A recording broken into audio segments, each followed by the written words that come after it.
Just when you think that couldn't get any worse, you've had your two friends jump on you during your worst days ever. You have a third friend that joins in to call you a sinner, tell you to repent. So we are going to talk about Zophar, Rotten Friend number 3, on our series on the book of Job. And I finally have our private podcast group. So that is next on the Wounds of the Faithful podcast.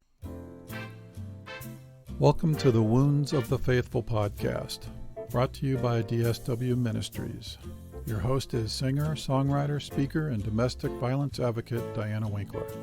She is passionate about helping survivors in the church heal from domestic violence and abuse and trauma.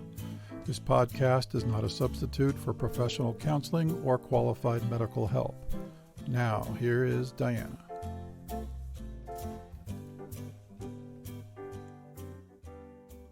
Hey folks, how are you? Glad that you are here.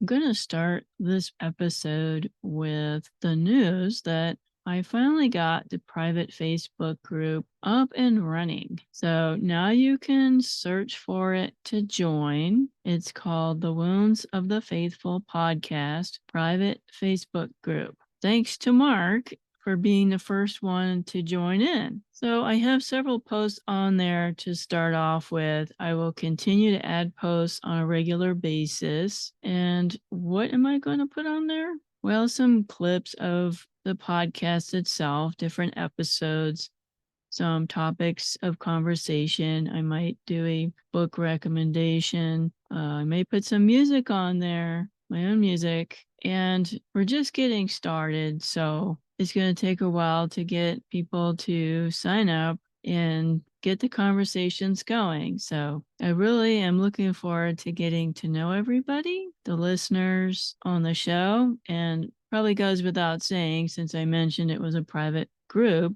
that it is just for the listeners of the podcast. It's just for us to get to know each other, to support one another. This is where you can come and ask questions. I'll be putting when my Mending the Soul group is up next, which that will be in July. Yeah, so join me. I'm looking forward to it. Well, I want to thank you guys for hanging in there with me with this series on Job. The middle of the book of Job is really tough to read and study because his friends aren't very nice. Job is an innocent man, and these guys are just coming in and giving him everything they have. They are not supporting him at all, except for the first 7 days when they showed up. That was their only claim to fame that they did right. So today we're going to talk about Zophar, who is friend number 3. He only has 2 chapters, but I'm going to just do his 1 chapter, and then Job, he talks, I think, for 2 chapters. He gives his response. So we'll see how far we get, but we're in the middle of this thing, in the thick of it. It will get better, I promise you. There is a happy ending if you haven't already read the book of Job. And again, if you have not listened to previous episodes, please do that first before listening to this one. They're only 30 minutes long. They're in short, bite-sized pieces, so it's not overwhelming to get these lessons. And this is a trauma-informed Bible study because a lot of you have asked for Bible studies.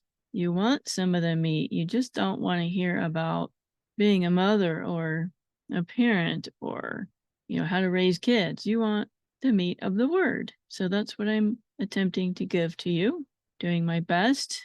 A lot of you say, I don't have time to read the Bible. I don't have time to do Bible study. Well, I'm going to challenge you on that because I'm extremely busy. If you know me at all, my day starts at 4:45.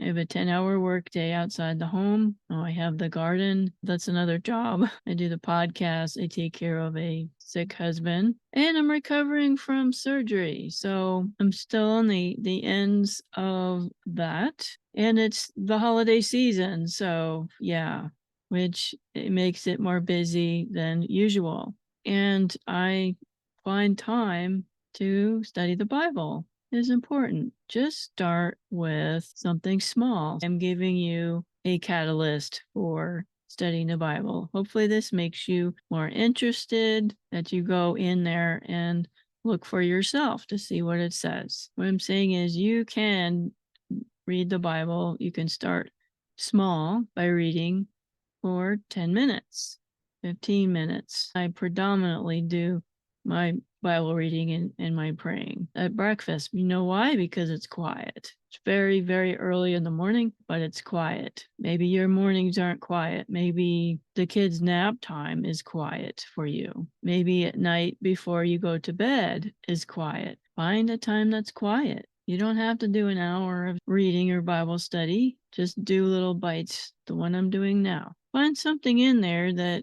you can take with you throughout the day. Hey, God, is there something in here you want me to learn today? Something that could encourage me, something that I can apply to my life? It's that simple. So we are going to start in chapter 11 in Job this week. And this is about Zophar, as we mentioned. So I'm going to get started by just very little information we know about Zophar. Who is this character, Zophar? He's from a region in Arabia called Naamah, which is a Gentile city. Well, what's a Gentile? Anybody that's not Jewish is a Gentile in the Bible. And apparently they had a trading outpost of some sorts there in that city. This was a Sabian tribe known as the Namat, and we mentioned before that's how news got around. And Zophar heard, like the rest of them, what happened to Job. So he is here to join in. And pretty much Zophar starts out with, "You deserve worse, Job." That's what you get. So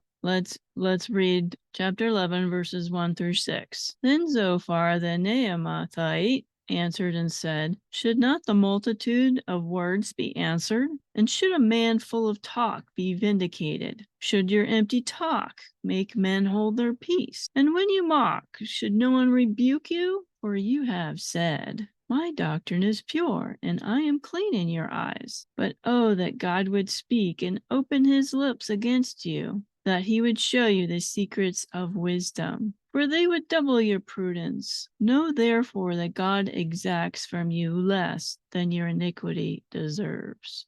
How's that for openers? Just take a 2x4 and just hit him upside the head, right? Now, of his friends so far, Zophar talks the least. He's only got 2 chapters. We're just going to go through one of them today. And right off, you're going to see he is so judgmental, so arrogant, and he's tired and impatient with Job's claims of innocence. Job has maintained his innocence so far, and he refuses to admit to any sin. So things are heating up, folks. It is not going to get any better with these friends. And again, they didn't bring any tangible proof of anything. There was no, "I saw you cheating on your wife, Job," or "You did some shady business dealings with that guy last week," or "You refused to help that poor family that came to you for help." Nothing. They didn't offer any food for him. They didn't offer a warm blanket. No animal gifts, no prayers or encouraging words at all. It was just verbal and spiritual abuse. So that's one of the reasons why I wanted to do this book, because I don't hear very many sermons that call it that, at least not where I came from. And so far, Job's reactions are normal. He hasn't done anything sinful, reacting to his friends, trying to stand up for himself. That is okay to stand up for yourself when someone's accusing you of doing something wrong, but they can't tell you what it is. Zophar's considering his words babble, empty words, useless words. You're not getting what you deserve, Job. And to be clear, folks, none of us really get what we deserve when we are doing something wrong against God's will. That is God's grace upon us. And a lot of people point out to the Old Testament that, he destroys this and he destroys that, and quote unquote, the fire and brimstone of God in the Old Testament. But I've read through the Old Testament many times. The most recent time that I went through with my church, I noticed how many times the Lord is gracious, waiting for people to repent of their sin. He waits a long time. He gives them chance after chance to repent. He begs and pleads for them to stop sinning, which is, for the most part, it was idolatry. So it's not that he isn't merciful and full of grace in the Old Testament. He is. You just have to look for it. But if you look back on your life, I'm sure that you can recall some instances where God gave you grace in a situation. Yeah, I could sit here and name some things that I was doing wrong that I didn't get punished for. I never got caught. I was used to hang around kids in high school that were absolutely rotten. They were no good. I would sneak out of the house and we would just hang out on the golf course and, they would do drugs and stuff. I never did drugs, but if I would have continued to hang out with those guys, probably would have wound up in jail or on drugs like they wound up. I did get caught sneaking out of the house. I think one of my friend's parents saw us and called my parents and told them. So the gig was up. Anyway, that was a really way too long of a example, but God gives us grace. But Job's situation, he has not done anything wrong to deserve any of this. So verses 7 through 12, let's read some more, shall we? Zophar is going to teach Job some theology. Can you search out the deep things of God? Can you find out the limits of the Almighty? They are higher than heaven. What can you do? Deeper than Sheol, what can you know? Their measure is longer than the earth and broader than the sea. If he passes by imprisons and gathers to judgment, then who can hinder him? For he knows deceitful men. He sees wickedness also. He will not then consider it. For an empty-headed man will be wise. When a wild donkey colt is born a man. Sounds like Zophar's doing some pontificating. That's some deep theology right there. And that's what abusive people do, is they give you all this flowery theological stuff, use some big words, throw a bunch of insults in there, and gaslight you into thinking that you have done something wrong. They want to sound smarter than you, make you feel smaller. You're wrong to question God when it's not wrong to ask God questions. It's not. So Zophar is pretty much saying, hey, just accept your punishment and be done with it, Job, you stupid donkey. Yeah, that phrase, well, donkey's colt is born a man. That's just something that's impossible. And that's a way to insult somebody. Verses 13 through 19. So here, Zophar is calling on Job to repent, just like his other friends. If you would prepare your heart and stretch out your hands toward him, if iniquity were in your hand, and you put it far away, and it would not let wickedness dwell in your tents, then surely you could lift up your face without spot. Yes, you could be steadfast and not fear, because you would forget your misery and remember it as waters that have passed away, and your life would be brighter than noonday. Though you were dark, you would be like the morning, and you would be secure because there is hope. Yes, you would dig around you and take your rest in safety. You would also lie down, and no one would make you afraid. Yes, many would court your favor. Forget your misery and remember it as the waters have passed away. So, yeah, pretty simple there. Job, just hurry up and repent, then everything will be fine. So there are some good things to admire about Zophar's theology and philosophy. They do believe in God's power and his absolute righteousness, right? They also believe that God would forgive a sinner and take him back into favor if the sinner responds correctly to God's punishment. But his friends were so wrong. So let's look at Job's response. That's chapter 12. And you need to understand this is very sarcastic language here. He's about had it with this guy. So this is chapter 12. Let's start in verses 1 through 3. Job answered and said, no doubt you are the people, and wisdom will die with you. But I have understanding as well as you. I'm not inferior to you, And I'm going to point out that Job says this to his friends not once, but twice, that he is not inferior to them. Indeed, who does not know such things as these? So what he's saying here is, you think you guys are the only ones who know this stuff? I'm not stupid. And the things you're talking about, they're common knowledge. You don't have any special revelation. And let's continue on here, verses 4-6. I am one mocked by his friends, who called on God, and he answered him, the just and blameless, who is ridiculed. A lamp is despised in the thought of one who is at ease. It is made ready for those whose feet slip. The tents of robbers prosper, and those who provoke God are secure in what God provides by his hand. I mean, Job's complaining of his friends who are mocking and ridiculing him. He is in good company. He does not know Jesus yet, but Jesus was mocked and ridiculed, wasn't he? The religious leaders in his day, his own neighbors in Nazareth, his disciples, his own family. And of course, during his trial and his flogging, his appearance before Pilate, and of course, being hung on the cross, they ridiculed him and mocked him till the day he died on that cross. So Jesus can definitely understand what we're going through. He has been through some ridicule and mockery 20 times over. So Job's life is definitely turned upside down. He just has to give up his previous understanding of God. We have this imagery of what God is supposed to be without looking into the scriptures. We think we have God all figured out. Learning the Bible and learning about God is a lifetime, and Job still has much to learn about God. He is at this time in his 70s. So you can change your understanding of who God is without changing your beliefs and leaving God.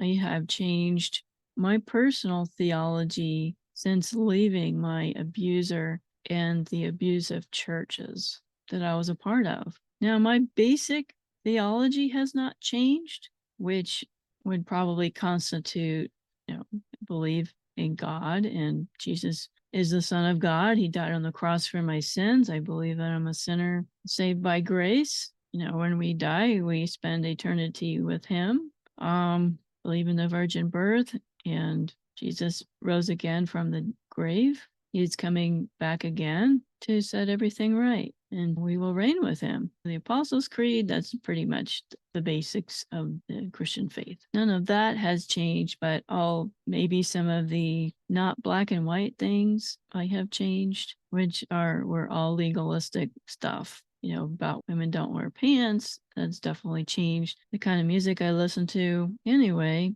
I still have my faith in God, and my basic theology is still the same, but I'm learning more about God every day. He can't be put into a box. He won't be defined in absolutes because he pretty much can do what he wants. He is the creator of the universe, creator of us. You don't want to hear that he can do whatever he wants, but he can. And spiritual laws that normally apply in this situation. But we know that this situation is special. So let's read further in verses 7-12. Hey, even animals know the power of God. But now ask the beasts, and they will teach you, and the birds of the air, and they will tell you, or speak to the earth, and it will teach you. And the fish of the sea will explain to you. Who among all of these does not know that the hand of the Lord has done this, in whose hand is the life of every living thing, and the breath of all mankind? Does not the ear test words, and the mouth taste its food? Wisdom is with aged men, and with length of days understanding. All you animal lovers out there, you all know that animals teach us things, but this is basically saying that the tongue and the ear can recognize and test common things in our world. Let's go on to verses 13-25. He describes the great power of God. With him are wisdom and strength. He has counsel and understanding. If he breaks a thing down, it cannot be rebuilt. If he imprisons a man, there can be no release. If he withholds the waters, they dry up. If he sends them out, they overwhelm the earth. With him are strength and prudence. The deceived and the deceiver are his. He leads counselors away plundered, and makes fools of the judges. He loosens the bonds of kings, and binds their waist with a belt. He leads princes away plundered, and overthrows the mighty. He deprives the trusted ones of speech, and takes away discernment of the elders. He pours contempt on princes, and disarms the mighty. He uncovers deep things out of darkness, and brings the shadow of death to light. He makes nations great, and destroys them. He enlarges nations and guides them. He takes away the understanding of the chiefs of the people of the earth, and makes them wander in a pathless wilderness. They grope in the dark without light, and he makes them stagger like a drunken man. So, like I said, Job is thinking about the great power that God has. He can do whatever he wants to do. There is a little bit of a mention of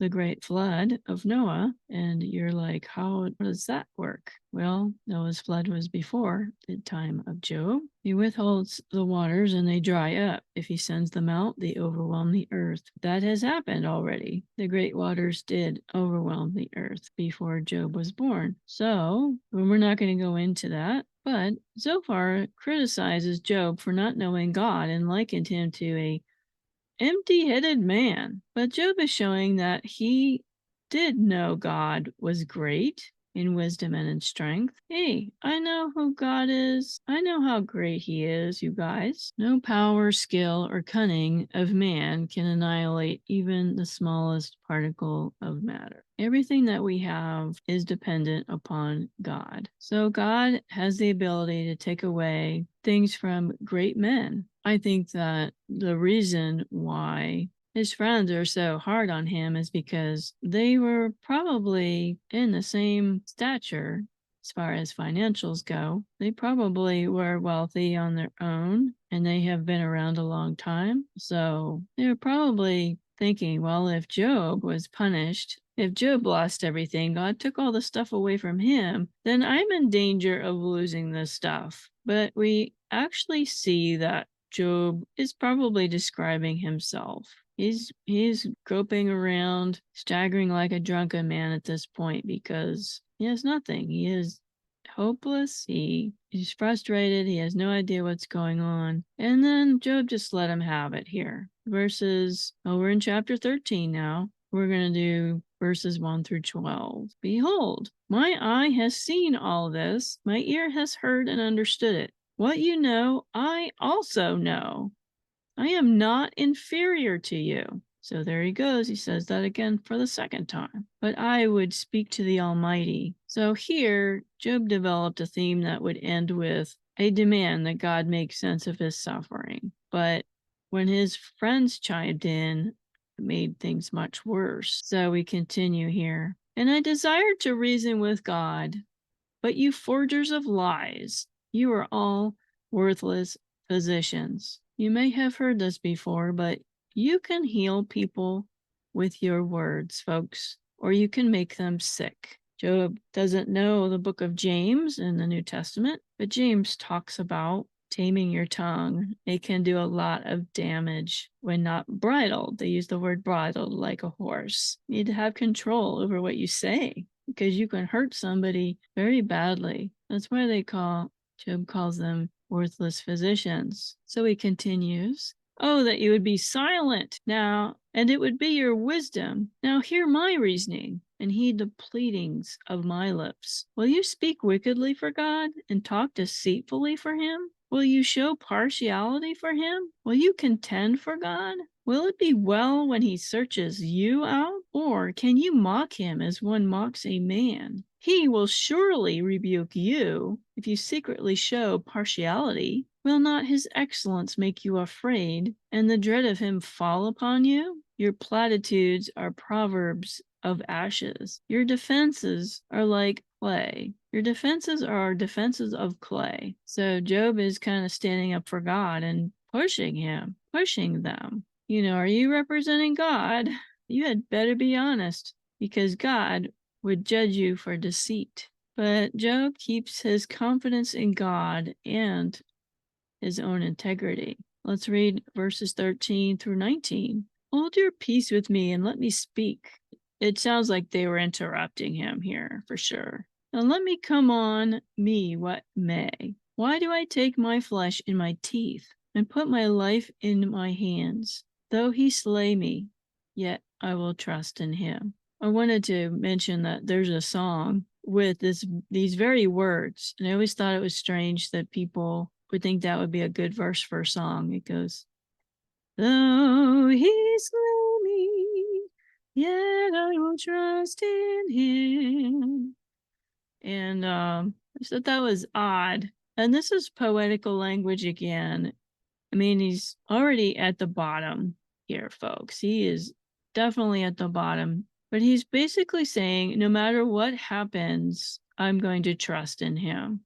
I mean, God specifically said to Satan that he was not allowed to kill him. He's not going to kill Job. He can't kill Job. So don't let that, though he slay me, gum up the works in your brain. It's poetical language, and I don't think it's a great verse for a song, although it sounded very flowery. Even so, I will defend my own ways before him. He also shall be my salvation, for a hypocrite could not come before him. Listen carefully to my speech and to my declaration with your ears. See now, I have prepared my case. I know that I shall be vindicated. Who is he who will contend with me? If now I hold my tongue, I perish.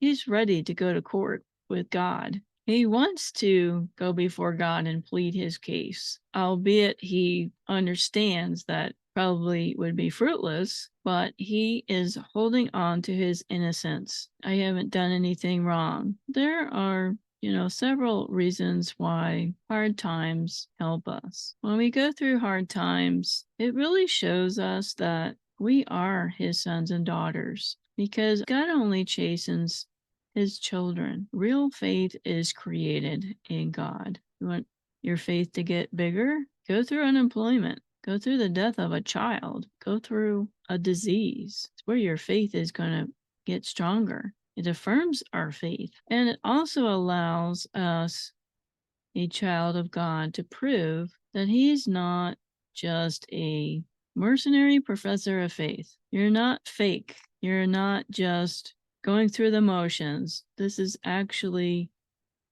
your personal faith in God. However flawed it is, however weak it is authentic and genuine. How do you know unless you've gone through hard times? So Job, even if he were to appear before God, he would defend his own ways. He wasn't going to be arrogant about it, but he was determined. All that Job had was the truth. And if he let go of that truth just to appease his friends, that would be the end for him, he says. So he is encouraging us, if you know that you are in the right, stay on course. Don't give up. Don't apologize for something you didn't do. Don't allow your friends to abuse, ridicule, and mock you. So here's where Job is going to appeal to God. Again, God has not revealed himself to them yet. Verses 20 through 27, Job asks God to tell him if sin is indeed the cause of his suffering. Only two things do not do to me. Then I will not hide myself from you. So he's saying that, God, you hiding from me is scary. Withdraw your hand far from me, and let not the dread of you make me afraid. This was a previous feeling.